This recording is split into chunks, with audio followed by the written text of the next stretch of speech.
दोस्तों हमारे चैनल पे आपको सारे क्लास टेस्ट मिलेंगे दृष्टि के चेक किए हुए, जिनसे आप अंदाज़ा लगा सकते हो कि कैसे आप आंसर राइटिंग कर सकते हो, कैसे मार्किंग होती है, कैसे नंबर मिलते हैं।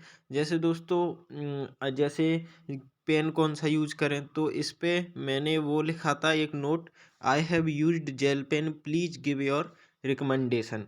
तो उनने बोला गुड, मतलब जेल पेन आप यूज कर सकते हो धूमधाम से। दोस्तों ये पूरा 100 नंबर का वो था मैक्सिमम मार्क्स, और जिसमें से मुझे मिले हैं 59 नंबर। अब देखते हैं इसमें इसमें एक चीज़ और कर सकते हो आप, कि इसमें जो क्वेश्चन दिए हैं उन क्वेश्चनों को आप नोट डाउन कर लें और फिर लिखने का प्रयास करें अगर आपकी तैयारी हो गई हो तो। और इससे मैच करने की कोशिश करें कि इससे और अच्छा आंसर कैसे लिखा जा सकता है। तो पहले क्वेश्चन पे चलते हैं। पहला क्वेश्चन क्या है, पहले क्वेश्चन देख लेते हैं। साहित्य की प्रासंगिकता के प्रतिमानों के परिप्रेक्ष्य में हिंदी साहित्य की प्रासंगिकता पर विचार कीजिए। तो ये जो मैंने आंसर लिखा था वो कैसे लिखा था, मैंने क्या किया था कि ये जो एग्जाम्पल थे वो मैंने याद कर लिए, और बाकी उसकी क्या प्रासंगिकता है क्या नहीं ये मैंने समझ लिया था। तो ये पूरा मैंने अपनी लैंग्वेज में लिखा हुआ है। तो आप भी अपनी लैंग्वेज में आंसर लिख सकते हो। इसका बिल्कुल कोई डर नहीं है कि किताबी भाषा होना चाहिए, ऐसी भाषा हो तो आप लिख सकते हो। हाँ, मेरी राइटिंग थोड़ी ख़राब है, आपकी अच्छी हो सकती है। फिर दोस्तों तो इसमें अपन देख लेते हैं। जैसे दोस्तों आपको ये मिस्टेक नहीं करनी है कि जैसे ये उभरा, तो उभरा में आपको मतलब बिल्कुल सही से लिखना है। मेरे पे थोड़ी ये अशुद्धियाँ हो जाती हैं, लेकिन अशुद्धियाँ होनी नहीं चाहिए, जिससे पूरा नंबर कटने की पूरी संभावना रहती है। ठीक है दोस्तों। तो ये कितने शब्दों का है, 20 नंबर का जो है क्वेश्चन है ये, और लगभग मैंने इसे लिखा है आपके 2.5 पेज में मैंने इसको लिखा हुआ है। ये 2.5 पेज हो गए। ठीक है दोस्तों, और इसमें मिले हैं मुझे 20 में से 12 नंबर, जो कि ठीक है। गुड आंसर मिला हुआ है। बाकी इससे और अच्छा हो सकता है, जैसे कि एक्सीलेंट, वो आप कर सकते हो। दोस्तों ये रहा दूसरा क्वेश्चन। दूसरा क्वेश्चन क्या है, हिंदी साहित्य इतिहास लेखन परंपरा में ताशी पूर्व साहित्य इतिहास लेखन पर प्रकाश डालते हुए इसका मूल्यांकन कीजिए। तो ये मैंने पूरा लिखा। ठीक है, मैंने इसको शुरू किया हिंदी साहित्य लेखन की शुरुआत से, इसकी ऐसे इंट्रोडक्शन बनाई। इंट्रोडक्शन बनाने के बाद फिर मैंने थोड़ा जो ताशी पूर्व जो भी साहित्य इतिहास लेखन के ग्रंथ थे उनको लिखा। फिर उसके बाद मैंने उन ग्रंथों का थोड़ा थोड़ा सबका डिस्क्रिप्शन दिया, और इस तरीके से ये 2 पेज में मेरा आंसर हो गया, और लास्ट में एक निष्कर्ष दे दिया, जो कि इसमें मिले हैं मुझे 11.5 नंबर। और बिल्कुल दोस्तों आपको ये मात्रा वगैरह हर चीज़ का ध्यान रखना है। देखो दोस्तों ये गोला लगा हुआ है, तो ये पूरी ध्यान रखना है, अशुद्धियाँ नहीं करनी है। अशुद्धियाँ तो होनी ही नहीं चाहिए, जो कि मेरे से हो गई हैं। अब क्वेश्चन नंबर 3 अपन पढ़ते हैं। क्वेश्चन नंबर 3 है आपका, राम स्वरूप चतुर्वेदी के साहित्य इतिहास लेखन की विशेषताओं पर प्रकाश डालिए। तो ये 20 नंबर का क्वेश्चन है, और आपको 20 नंबर में लगभग 250 शब्द लिखने होते हैं। देखो दोस्तों ये व और, तो आपको ये भी देखना है हिंदी व और मतलब ये पूरी बुक का नाम था, तो मेरे जैसे कि उसमें व था, मेरे पास और हो गया।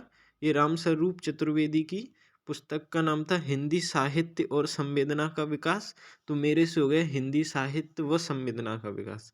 दोस्तों जैसे आप किसी राइटर का नाम लिखते हो या फिर उस राइटर की बुक का नाम लिखते हो, तो उसको बाकायदा ऐसे इन्वर्टेड कोमा में लिखें आप, जैसे लिखा हुआ है मैंने। ठीक है दोस्तों, और कुछ चीज़ों को आप अंडरलाइन कर सकते हो जो कि इम्पोर्टेंट चीज़ होती हैं। अब इसमें आपको कितने 20 नंबर का है, तो 250 शब्द लिखने हैं। लगभग 2-2.5 पेज में आप आंसर ख़त्म कर सकते हो। तो मेरा ये 2 पेज और ये 3 लाइन एक्स्ट्रा हो गई हैं, इतने में ये ख़त्म हो चुका है। इसमें मिले हैं मुझे 11.5 नंबर। क्योंकि दोस्तों आपको टाइमिंग भी मैनेज करनी होती है, तो फिर आप बहुत ज़्यादा लंबा आंसर नहीं खींच सकते, ये भी ध्यान रखना होता है। वरना लंबा आंसर लिखने से कोई नुकसान नहीं है, लेकिन हाँ आंसर में अगर फ्लो है तो कोई उससे नुकसान नहीं है, लेकिन टाइमिंग तो फिर ख्याल रखना ही पड़ेगा। ये क्वेश्चन नंबर 4 है आचार्य रामचंद्र शुक्ल ने सिद्धनाथों की वाणियों को साहित्य नहीं माना, जबकि आचार्य हजारी प्रसाद ने इसे साहित्य मानने की वकालत की। आप इन दोनों में से किसके पक्ष में खड़ी हैं? अपना तार्किक पक्ष रखिए। अब दोस्तों इसमें ये है कि वो कह रहे हैं आप किसके पक्ष में खड़े हैं, तो आप मतलब किसी के भी स्पष्ट पक्ष में नहीं खड़े रह सकते। आपको लास्ट में निष्कर्ष ऐसा दे देना है कि मतलब किस पे आम सहमति है। आपको ये नहीं लिखना है कि मेरी सहमति, आप ये लिख सकते हो कि इस चीज़ पे सब लोगों की अभी आम सहमति है। ठीक है दोस्तों, क्योंकि ये पक्ष में खड़े होने की बात कर रहा है, तो आप पक्ष में तो नहीं खड़े हो सकते। अब इसमें दोस्तों जैसे अशुद्धियाँ द्विवेदी, तो ये भी अशुद्धियों का पूरा ध्यान रखना है और अच्छे से लिखना है। तो आप इसमें क्या करोगे, पक्ष वाला आंसर है, तो आप पहले शुक्ल जी का पक्ष बता दोगे कि उनका क्या कहना है इस पे, फिर आप बता दोगे रामस्वरूप वो हजारी प्रसाद द्विवेदी जी का क्या मत है। दोनों का पक्ष बता के फिर दोनों की सीमाएं बता देना है, उनकी क्या सीमाएं हैं, इनकी क्या सीमाएं हैं। जब सीमाएं आप बता दो तो लास्ट में आपको एक निष्कर्ष दे देना है। ठीक है दोस्तों, तो निष्कर्ष आपको कैसा देना है, निष्कर्ष में आपको किसी के साथ नहीं खड़ा होना है, जैसे मैंने ये दिया। अब सिद्ध व नाथ साहित्य को प्रारंभिक साहित्य के रूप में मानने पर आम सहमति है। मतलब मैं किसी के पक्ष या विपक्ष में नहीं खड़ा हुआ, मैंने बोल दिया कि इस चीज़ पर आम सहमति है। तो इससे क्या है, परीक्षक के दिमाग में ये नहीं आता कि आप किसके साथ खड़े हो किसके साथ नहीं, पर हाँ उसके दिमाग में क्लियरिटी हो जाती है जब आज आप उसके पक्ष विपक्ष पक्ष और सीमाएं, उनके क्या तर्क है उनकी क्या सीमाएं को क्लियर कर देते हो। इसमें दोस्तों देखो अशुद्धि फिर हो गई है और इसमें मिले हैं 12 नंबर। अब आते हैं क्वेश्चन नंबर 5 पे। क्वेश्चन नंबर 5 है अमीर खुसरो की काव्य संवेदना पर प्रकाश डालिए। दोस्तों आप ये क्वेश्चन लिखते चलें, एक कॉपी में नोट डाउन कर लें, ताकि आप जब आंसर राइटिंग करो तो आपके काम में ये आए, आप आंसर राइटिंग कर सको। देखो चाहे तो आप दृष्टि से पैसे दे के टेस्ट सीरीज खरीद लीजिए, या फिर आप यहीं से लेके और समझ लीजिए और आंसर राइटिंग कर लीजिए, है ना।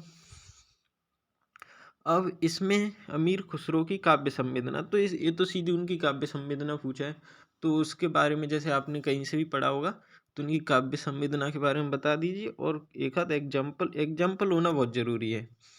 अब इसमें स्वाभाविक, तो ये अशुद्धि हो गई है, तो आपको ये ध्यान रखना है दोस्तों अशुद्धि नहीं होनी चाहिए, जो कि मेरे से बहुत हुई है।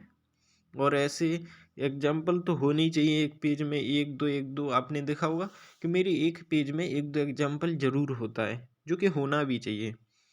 खुसरो धार्मिक आडंबरों, देखो यहाँ पे बिंदी की गलती हो गई, तो आपको बिल्कुल ध्यान रखना है कि कहीं भी गलती होनी नहीं चाहिए। और इसमें मिले हैं मुझे 12 नंबर। और ऐसे क्वेश्चन जैसे कोई पूछ रहे खुसरो की काव्य संवेदना या किसी की भी काव्य संवेदना, तो बिल्कुल बड़ा चढ़ा के लिखना है कि हाँ इनकी काव्य संवेदना शानदार है। जैसे मैंने लिखा है खुसरो की काव्य संवेदना समग्रता को धारण करती है, तो ऐसे आपको लिखना है। देखो दोस्तों ये स्त्रियों, तो ये स्त्रियों गलत है, सही से लिखना है, ऐसी गलतियाँ नहीं करना है। थैंक यू दोस्तों, वीडियो अच्छा लगे तो चैनल को सब्सक्राइब करिए प्लीज़, लाइक तो कर ही दीजिए और शेयर भी कर दीजिए, ताकि कोई भी इसे चेक कर सके, जो भी हिंदी लिटरेचर का स्टूडेंट है आपका दोस्त है। थैंक यू दोस्तों।